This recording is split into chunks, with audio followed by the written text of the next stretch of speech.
सर्वांना माझा नमस्कार. माझे नाव मानस आहे. मी इयत्ता 5वी तुकडी फ ह्या वर्गात शिकतो. मी तुमच्या समोर आपल्या महाराष्ट्राचे आराध्य दैवत व हिंदवी स्वराज्याचे संस्थापक छत्रपती शिवाजी महाराजांच्या विषयी काही शब्द सांगणार आहे. छत्रपती शिवाजी महाराज यांचा जन्म 19 फेब्रुवारी 1630 रोजी शिवनेरी किल्ल्यावर झाला.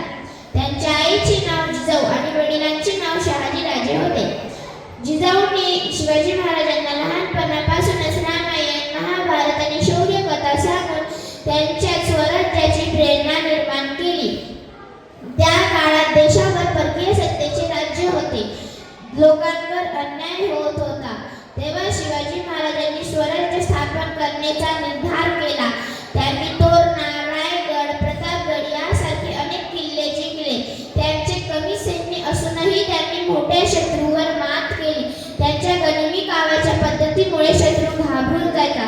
शिवाजी महाराज हे फक्त पराक्रमी योद्धा नव्हते, तर ते उत्तम प्रशासकही होते. त्यांनी स्त्रियांचा आदर केला, सर्व धर्मांचा सन्मान केला. त्यांच्या राज्यात शिस्त आणि न्याय होते. शिवाजी महाराजांचा 1974 साली राज्याभिषेक झाला. त्यांनी हिंदवी स्वराज्य ही संकल्पना प्रत्यक्षात आणली.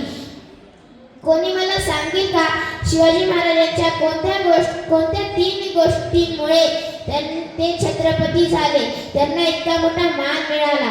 तर ते गोष्टी आहे देशप्रेम, शिस्त आणि धैर्य. या 3 गोष्टींमुळे शिवाजी महाराज छत्रपती आणि इतका मोठा मान मिळाला त्यांना.